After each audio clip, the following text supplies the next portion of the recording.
Welcome, everybody.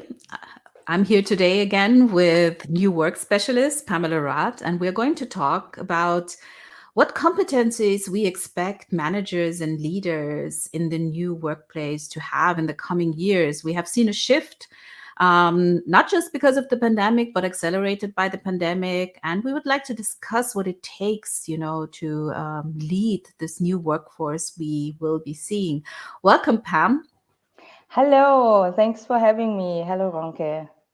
As always, it's a pleasure talking to you. And I will take this opportunity to ask you, what is it exactly that you do as a new work specialist? You have a company called New Work Today. And tell us a little bit about what that entails in terms of projects and customers and what you do on a daily basis.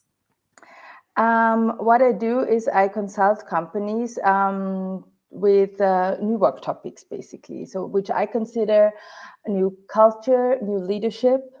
And I want them to understand that there has been a shift, of course, going on since 2 years. But the new work philosophy is not something that just came up like 2 years ago. It's basically, it started out in the 80s from the last century. It's when Friedrich Bergmann, who originally is from Austrian descent, not everybody knows that, who went to the US and started doing his consultancy within the automotive industry. And he basically concentrated all his studies on the potential of people and tried to find out what they really, really, really want to do and try to find their motivation and their purpose in working. And he had a theory that people are not here to work for somebody else or to work for work self, but work is something that contributes to the human being. So you can fulfill yourself, you can have energy out of what you do, you can have your self-efficiency out of your work, and that makes the human animal whole, basically. That's an interesting point, really, because what we're seeing is a shift to people wanting to have meaning in their work, right? So this is, you say that was in the 80s and that it was actually an Austrian guy, which is an interesting information, I think, for all of us, because you wouldn't expect it to be an Austrian who is, like the founder of the new work world. But I think what he was talking about is something that's very, very important these days. And this is something that's become very prominent in what people are looking for at work. Um, so you mentioned new leadership. When we talk about new leadership, what kind of questions do customers have when they come to you, and what projects do you work on in terms of leadership transformation? I work a lot on the employee journey and going with the employee journey, having a perspective on the customer journey too.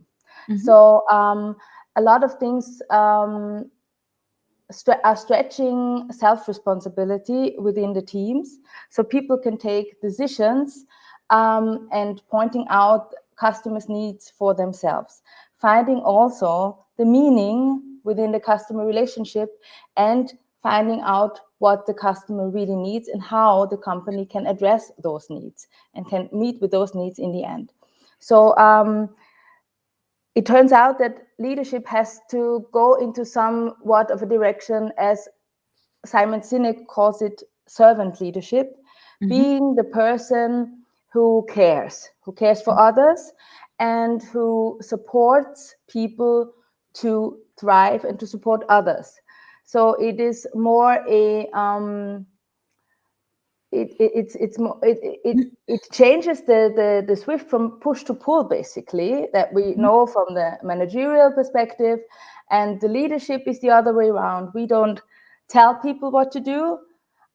We endorse them to know what to do for themselves and to find that out for themselves, to Yep. make their own decisions, to make their own experiences, so they can be accountable for what they did and for what they decided. Accountability is somewhat of the most important things that new leadership endorses. Yes, good point. Making people self-motivated, giving them agency, that's definitely a big thing around the new work topic. And looking at, the last 2 years, there's a couple of things personally I have seen pop up. And I think on top of that is, managing a distributed workforce. And that's something a lot of our managers have been pushed in, within a couple of weeks. At the beginning of 2020, everyone went at home, and all of a sudden managers didn't have access to their employees anymore or their teams. So distributed workforce management, I think that's one of the big topics. And that now during the pandemic shifted also to an increased mobility that employees have. So now you have this distributed workforce where people have the problem that they don't necessarily connect so deeply emotionally to the company anymore because they are sitting at home and they don't have any contact. And that has increased mobility. We have already talked about the great resignation. And of course, there are different drivers, but one of the things that makes it possible for people to just up and leave within a couple of weeks, I think, is this fact that you don't have this deep emotional connection anymore to the company you're working for. Is that something you have seen? This problems with distributed workforce management and people leaving. Is that something? As you mentioned, and as we discussed in the other talk that we had, I guess this emotional connection is actually something that is absolutely important. Mm-hmm. But when you're not connected physically, and you don't have those colloquial talks and talks off the agenda, then you probably want to concentrate more on the topics of the business concern. And I guess what comes out is that management and leaders nowadays realize that they have to reshape their processes. And as for the agile tools, if you think about a little bit about what agile can do, is agile can give a perspective of the whole picture. And if you engage people in seeing the big picture, giving them responsibilities in deliverables, and everybody has a real perspective, everybody can really see what the big picture is, and everybody can bring themselves in and see exactly what is my input and what is the output of what I did, and how does that affect my colleague. That brings together that connection. So you can really see yourself in the whole picture, in the whole process, and that brings back the connection. It's not the same as the physical emotional connection, but it keeps you goal driven, and that keeps you connected to your colleagues and to your company as such. Yes, I agree. That is part of it, that you have to understand why you're doing things, understanding the big picture. I think is basically about that. Why am I being asked to do certain things? And I just recently read another paper from MIT Sloan Review. It's one of my go-to resources when it comes to leadership topics. I love reading those papers. And there was one about efficiency, effectiveness, and balance in the workplace and what that means in terms of leadership. And one of the sentences that was in there was, we're now at the end. Well, maybe we're at the end of the pandemic. Nobody knows really. But Nobody knows. yes, exactly. But after 2 years, what we have to do is a shift from, this survival mode we went into at the beginning of the pandemic to a growth mode. So now we know that the old workplace is not coming back. So now we have to start, looking at what we have been doing and taking the best things out of it, and also understanding what works and what doesn't work. So, Absolutely. there's this discussion, do we have to have remote work? Should people come back to the office? For what should they come back to the office? And I think the worst example has in the recent week has been Elon Musk, who must be, I'm not sure what's wrong with him, but I mean, this is a prime example of what's not going to work, obviously. So thinking about, virtual work and what you can do when you are in a virtual setting and what you need face-to-face interaction. An interesting part of that paper was, the distinction between deep work and shallow work. So looking at what kinds of activities actually require in-person interaction, what what kind of work can be done virtually. So there is a very clear difference between things that actually require people to be in the same room. And what I found interesting is that it's mostly things that are around innovation, creativity, and that necessitate people to be in the same room. While what they call shallow work, like one to for reporting activity, administrative activity, financial reporting, and all these things can be done in a virtual setting. So is that something you've also encountered?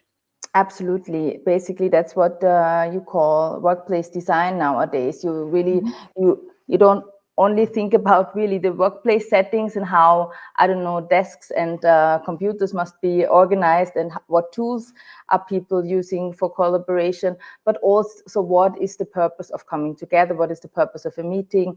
And how often can you do quick meetings and stand-ups, for instance? Can you do them online? Most Mhm. probably, and how often do you really have to connect and meet physically? It's absolutely something that has to be discussed, but also has to be experienced, like really experimenting with things. I Mhm. guess that's something that really is important for leadership nowadays, is being open to experiments.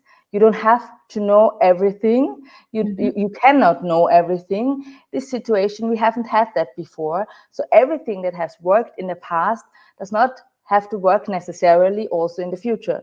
So Mhm. what do we have to do? We have to explore. And I guess something that is very important, and it comes along also with my second passion, which is diversity, is that I'm also talking about diversity of skills, diversity of management styles, diversity of workplace design. However, try out something, try out two different things at the same time. Be innovative and creative like a little child, and be curious about the things that you haven't done before. Like what Pippi Langstrumpf says, what I haven't done before yet, I'm absolutely positive that I can do it because I have no experience that I Mhm. failed. Mhm. So if you change that mind shift and say, okay, I have no experience about that thing failing, I might as well just try it. Yep. That's a very good point, and I think a lot of companies are now realizing that. So, especially the part that we have to try things out. And what they've also realized, and what they are starting to do, and what I find really interesting, is that they are starting to understand that this is so important that you have to actually have people who are responsible for this process. So, for example, companies like Okta and Atlassian, they have Mhm, created units and positions for people who are in charge of that. For example, Okta already hired a head of dynamic work. I love that mhm, mhm, title, Samantha Fisher, in January 2021. So they mhm, already understood by a year ago that you will now just you. HR can't just do that on the side. You need someone who is actually in charge. Or then you have Atlassian. They have mhm. something they call the head of Team Anywhere, also great, Team Anywhere.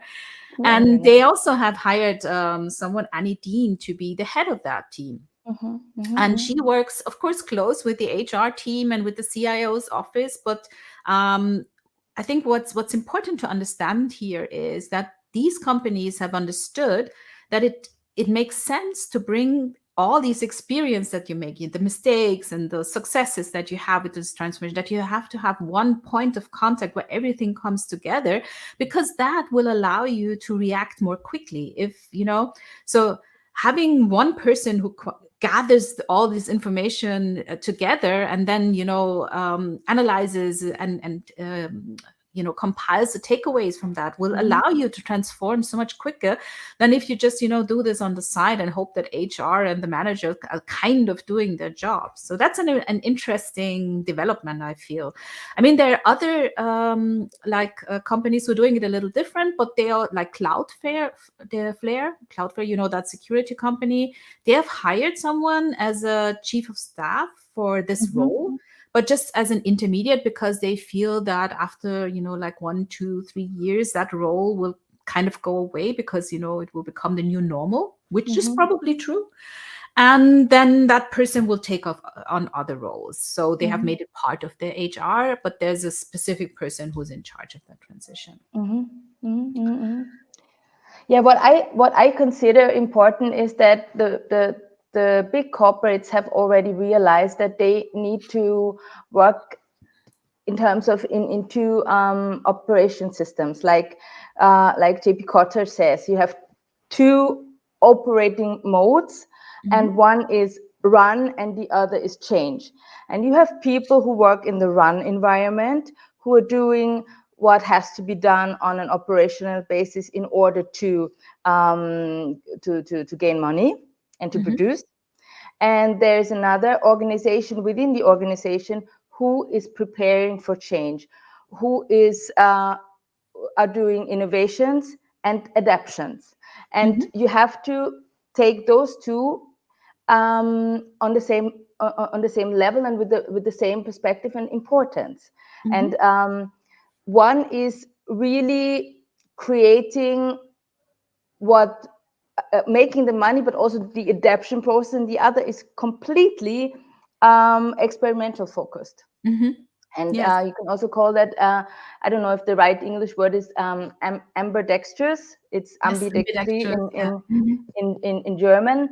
You have to think with two brain parts, and you have to act with two hands, and do those things at the same time, Mhm. because we want to be ready also for adaptation when things like the pandemic happen again.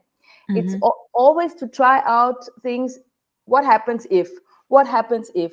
What happens if? And like really being in the mode of an adventurer, of an explorer, and also thinking the least the worst scenario and also the best scenario, and really thinking them through and playing them through, and Mhm. giving these part time and space. Yeah. This is one of the crucial new settings in new leadership. And we had that already when we're talking about efficiency. um, Leaders would cut that away. Management would cut those parts away because it said it doesn't bring money, we don't need it, stop Mhm. doing that, stop dreaming, stop exploring. And this is something, in my perspective, that a modern company has to think about as a prerequisite. You cannot not dream, explore, and innovate. That's such a good point, especially the point around efficiency, because that's also something we're seeing. Because, a lot of companies have understood, for example, they don't need that many offices, for example. So they Mhm, just cut mhm, the offices. Then there's these other companies, I already mentioned Elon Musk, but there's also Apple, who said you have to be in the office 3 times a week. And these things are all about around efficiency. They feel it's efficient, for example, to just get rid of all the offices because mhm. some companies do that. They have decided they don't need them anymore. They're giving them away, and now the employees have to work in a completely virtual environment, which may seem efficient, but on the other hand, you lose what I talked about earlier, the possibility to do deep work. And this is a Mhm, mhm, problem when you are mhm. in a space where you need innovation. And the other hand, like companies like Apple was saying, okay, you have to be in the office 3 days a week. That might seem efficient because everyone knows that they have to be Mhm, there 3 days, but it's not effective because you mhm. never know when it makes sense to have those 3 days, and you're not able to adapt. So managers don't have the flexibility to adapt what is actually needed. And that's also so efficiency is never a good way to structure something that has to be effective as well. Exactly. So you need flexibility. And of course, part of it is what you mentioned, the possibility to explore, to dream. And there we are with creativity, and innovation. Creativity and innovation means that you have to have the ability to explore, and you have to have the backing from your management that allows you to do that. And when you look at efficiency and effectiveness, there has to be a balance between the two. And now coming to the whole topic of leaders, leaders who have to facilitate that kind of Mhm, workplace and what they have to do. I think the most important skill for leaders, is to communicate why things are happening. mhm, For mhm, example, people have to come to the office. People now they've been at home for 2 weeks. A lot of people don't want to come back to the office. It's inconvenient. You have to commute. And so when there is a necessity to be in the office all together to do some deep work, you have to be able to communicate in a way that people understand, because when people understand why you're doing something, they will follow you and they will come to the office even if it's inconvenient. So It's not even the why, it's the yeah. what for. Yes, Like what what is for? the reason? Yeah. What is the scope? Why do we do that for? What do we do that for? Exactly. So being clear in your communication, not don't tell people they have to do something because people have learned for some reason. And I mean, I think it's great because those 2 years have facilitated such a change in the way people see themselves. But they Mhm, have learned that they are productive when they're at home. So now, if mhm, you want them to do something different, you mhm. have to be very clear what you are trying to achieve with that. Absolutely. People don't just blindly do what you tell them anymore. So I find it so interesting. Hmm? But also to my concern, I think leadership has also has the next agenda of leadership would be to gain trust. Hmm. For as people like you mentioned now, people who think, no, I'm more effective at home. I want to stay at home because I learned this is the most effective way. Hmm. But I guess those people who want to be self-responsible also have to learn to retrust again Hmm. and think, okay, and make it a little bit playful and see, okay, it doesn't make sense right now for me, but I'm just gonna give it a try. I trust that Hmm. guy, and he's Hmm. probably gonna have something in mind. And people have to, if we create an environment that's a little bit more playful, people will be more open to playful, being playful too. So if we invite people to just come over and see what's going to happen, and not really connecting them with deep work, and saying, I just want to see you because we want to try out something, and that has an impact in this and that, I guess people will be more willing to do the travel and maybe connect it with an after work drink or something like that. That's a Um, good. Sorry, go ahead. no, no, no problem at all. I guess we also have to open up a little bit more for this uncertainty. We have been so focused on uncertainty. Like, I'm certain that I work better at home, and I have to be open again to just try out something new. Maybe I'm more effective if I go into the co-working place. Maybe I'll Mhm. learn something new if I go back to office. And this perspective of doing something new and doing something different, managers and leaders have to be a bit more playful and reward those new scenarios in a way that motivates people to go out and try something more. And with reward, I don't mean like really physical reward or something, but to give them maybe an after work drink, or to give them like a training, a special training or a special insight in some sort of technology that they've never heard before. Give them a reason to follow you. That's such a good point. Yeah, because I mean, when you say trust, I mean, I think the trust will develop if people actually see that when you call them into the office, there is a point there. Mhm. They learned something, they had social interaction that they enjoyed, they had a training about something that they couldn't have done at home. Maybe they have a design thinking workshop. I don't know. Something Absolutely, like that's what I'm saying. that. And we have been talking about trust the wrong way all these Yeah. years.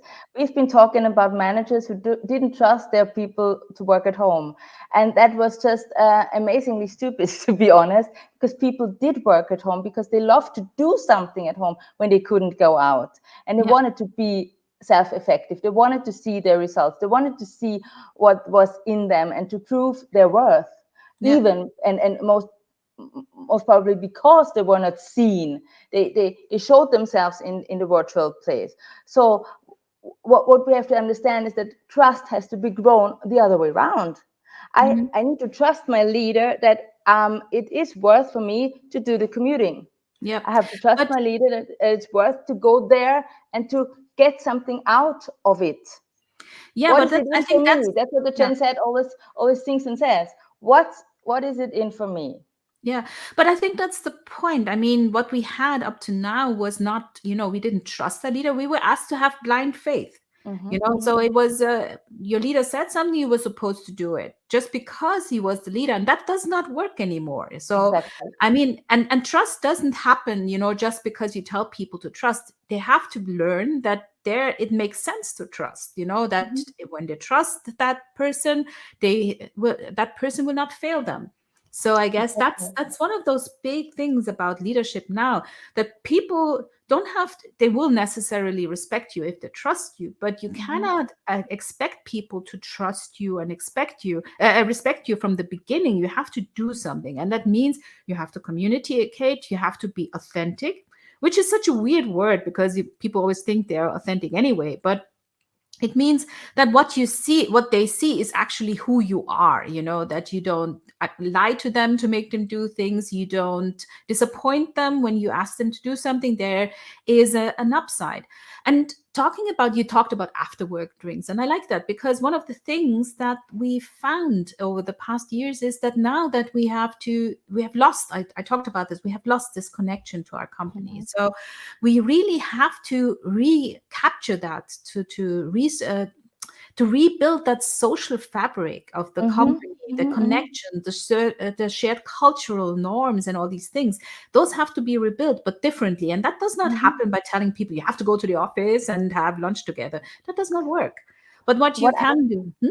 what I like very much about this is what you're saying now is that I like the idea of shared leadership. Have we Mhm. talked about that yet? No. No, we So haven't. this is something that, in my perspective, has to be raised more awareness about.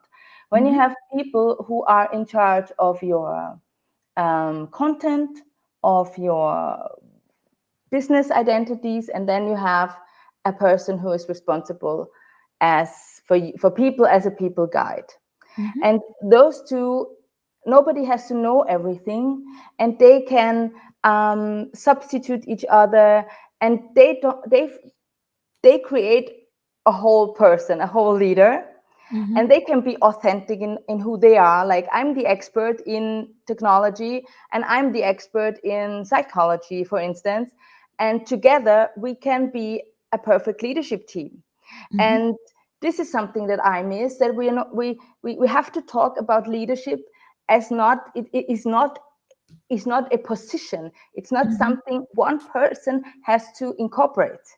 And we have to talk about leadership as an institution, and also a whole team can have leadership tasks within Mhm. the team. It's just about responsibilities, outspoken responsibilities. You have to be transparent about who's responsible for what, and you have to be accountable for your responsibilities. When you are open about that and transparent about that, the leadership is something that will be created within the team itself. It's something Mhm. that is organic if you Yeah. let it happen. Also, such a good point. I mean, in terms of leadership, we used to have this vision, this picture of our leaders who were the ones who had the answers. Mm-hmm. So if you were the manager, you were the one who told people what to do because you knew better than them. And Mm-hmm. this is not what's going to work in future. We're going No, away from absolutely not. that. Nobody knows everything, and nobody Yeah. knows the future. And something that is very important about leadership is the topic to reshape the competences of leaders. Like, Mhm. what do we look for when we hire leaders, and what is a leadership role, and what are the things that we expect from that role, and who comes up with those attributes, and what do we expect these people to know or to do. And this is something we have to redefine again. And something is important for me, as I always have to cite Pippi Langstrumpf in that context. When we have answers from the past and we see that somebody has been performing well in the business that this person did, it lies in the past, and we cannot expect that person to be the best in performing in the future Mhm. when all the variables have changed. Mhm. So we don't need to focus on people who have been proven in what has been done already. The track record of the past is not necessarily the best indicator for the future. So I Yeah. guess we have to look for people who are eager to find out what's new, what's hot, what's going to happen, to be that experimental and exploring mentality. And we don't have to take that person into, we don't have to make this person accountable for results. This is Yeah, something completely I different. think you touched on an interesting point. The way we reward employees for certain things, and I think Mhm, a discussion in itself, because what we tend to see is companies asking employees, for example, to take over certain activities that are not necessarily business related. mhm, So think of, and that's a whole topic I want to discuss as well, because that's mhm, also something that's driving, the change in the workforce, and that's employee activism. So mhm, there are companies, who actually promote, or want their employees to be active, and they give them time to work and in the community and do social mhm, activities and things like that, and that's all great. But then when you look at who gets promoted, it's the people who bring the numbers and not the mhm. people who actually actively work on the company values, and that is an issue, because Absolutely. we have to take a very close look at what we reward people for. Mhm, Because, the whole thing you talked about, the whole creativity, the playfulness, the trying out new things, learning new things, that takes time. mhm. And that also doesn't necessarily immediately bring the monetary result that you would be expecting, Exactly. maybe later, not right away. And we have to look at what is rewarded within, a culture. That's something that really pays into sustainability. Hmm. When you create value within the company's reputation, for instance, that's something that Yeah. you cannot count, and that you cannot measure. But Hmm. it's important. It's important, and it will pay off within, I don't know, employee retention or referral programs or anything that comes up in the future, and not within the next 12 months of annual sales plan. Yeah. So it's something about, it has to do with accountability. It has to do with social responsibility, something that not every corporate and every organization is aware of, that they do Hmm. have that responsibility, and that should make it a better goal to Hmm. achieve, and put all those rewards also on these goals. And it has also to do with employability and Hmm. a contract that people and employees and employer have together. It's about the psychological contract that lasts longer, and is even more worth than the labor contract. It has to Hmm. do with loyalty. And Hmm. if you have an environment where you're open to speak about something, where you see that people like your managers are also accountable and responsible for social issues, then you probably are more loyal to them, you trust them more. And there it goes, everything that we've said before. Hmm. So we have to take much more impact within these social contracts. Hmm. And then, yeah, please.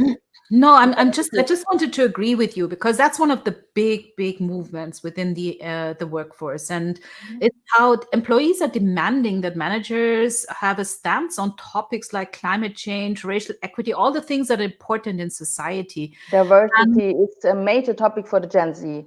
Yeah, and not just the Gen Z. That's the Mhm. interesting thing. We talked about this earlier. I think it's actually at the moment it's the millennials that are driving Yes. the conversation. So they expect their leaders and their companies to have a public stance, and they will ask you.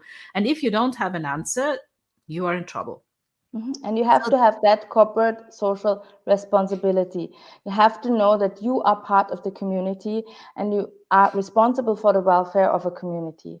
yes, And that's so important to understand. And that does not only end with, I don't know, with well-being programs about physical well-being. It's yeah, also about psychological well-being, and it's also about how you treat people who have less in the world, like refugees, for instance. Or I don't know, what do you do as a corporate organization to give back to them that you gained from?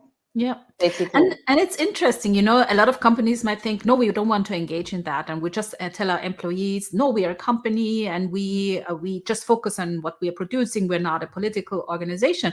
But we have seen that this does not work. For example, there was this issue at Coinbase where their CEO said, we are going to Mhm. focus on our mission, no more discussion of politics. And 5% of the workforce quit immediately. They And quit.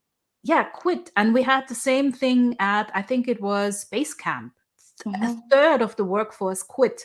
Can you imagine what that costs in terms of resources and energy to make that whole again? You know, that's so funny for me because it always comes back to diversity and inclusion.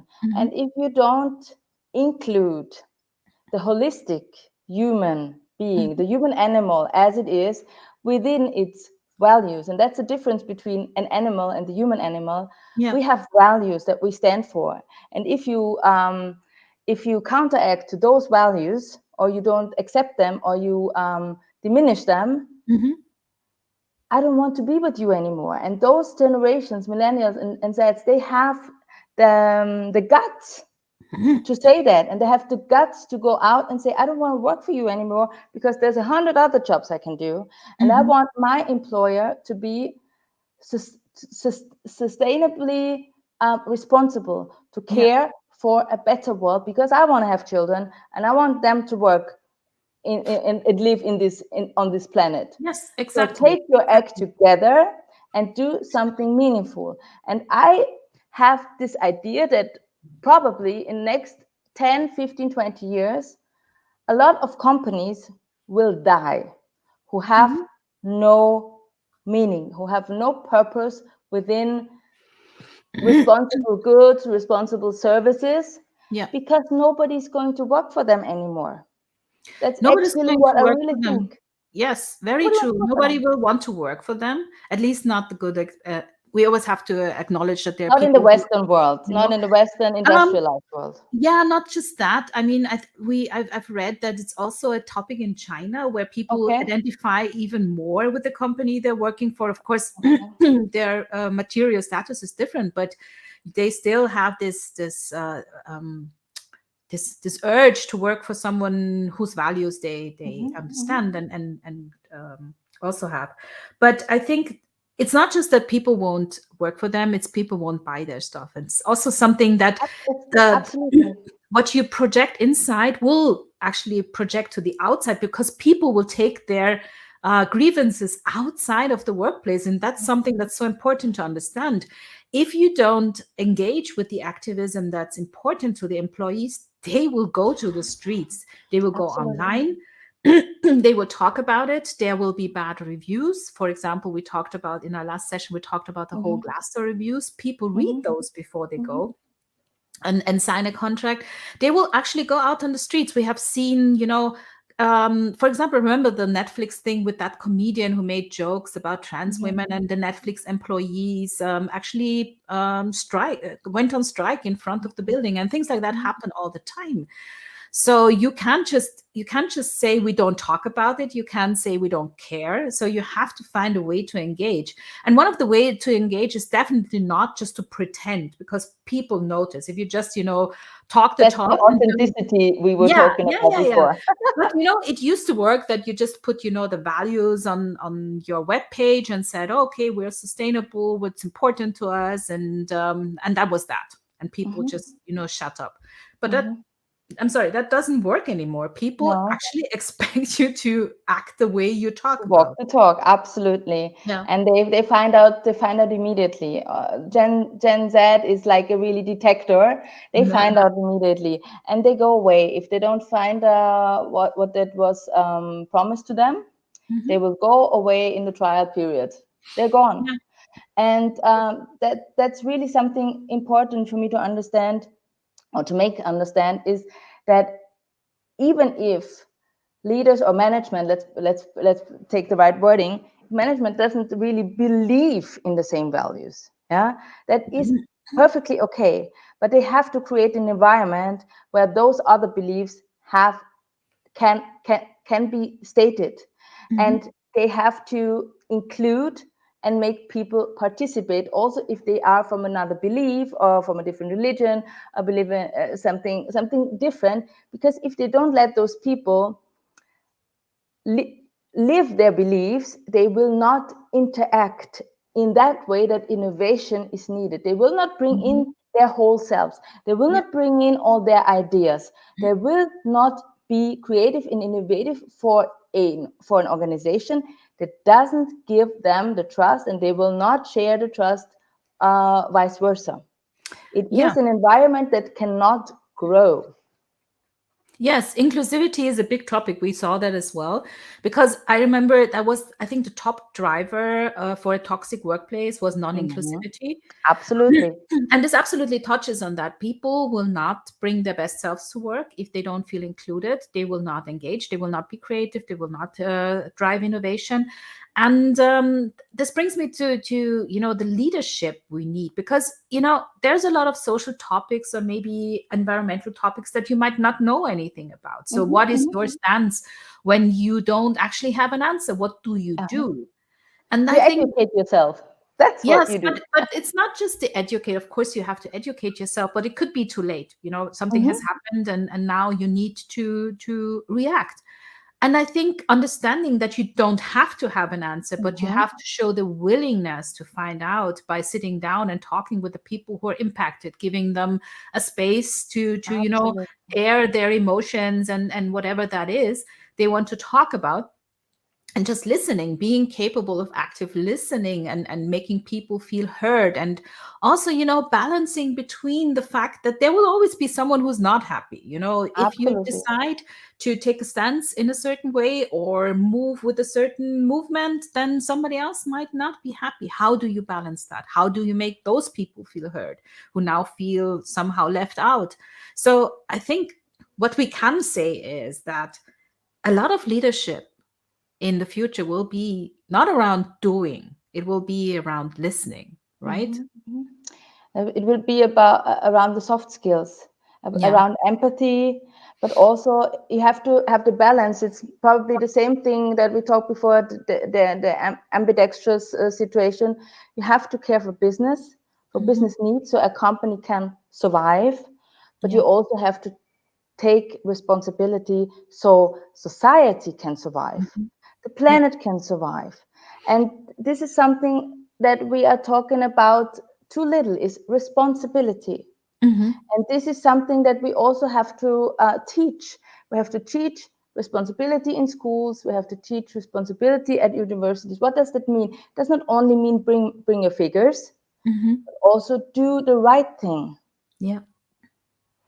Yes, so true. So you mentioned a lot of great points, and I'm just trying to wrap this up because I just realized we're at the top of the hour nearly and we have to go again. Um, when we think about the competencies we want our leaders to have, and Mm-hmm. I think you mentioned a lot of them, to be I'm never sure what the word is in Empathetic. English. Empathetic, I think it is.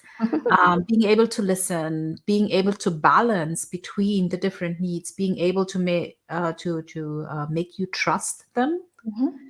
and Be creating a space. open-minded. Yeah, be open-minded, create a space for you to bring yourself to work, to be Mm-hmm. your authentic self, I think we can say. And those are the things that we have to teach, incoming Absolutely. leaders and the As, people we're as looking Adam Grant puts it in one sentence, the for. job for a leader is to care. Yeah. Yeah, that's true. But I think the way caring is defined has changed. It used to Uh-huh. be, used to have this patriarchal care, where, the leader was this older man who had, who was reigning over the company and took care of his employees. And I think the term care has Mm-hmm. changed more into the way we as women would define care, I think. Mm-hmm. So I think leadership has become more feminine.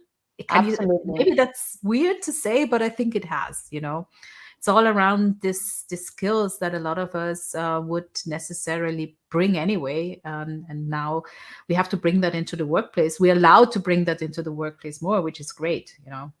Maybe the caring has just left the scales of hierarchy. It's probably the same caring, but we try to care for others the same way as we care for ourselves, and Yeah. not being like the management or the leader or whoever is the boss thinks of himself or herself as a better being, but just to bring to level up everybody in an organization and care Yeah. for them. And it's also, we no longer believe that we know better what that care should look like, I think, and that we let people define how they want to be cared for. I think that's the point. Learning Mm. and be open to learn from Mhm. others. That's one of the main competences a leader has to have.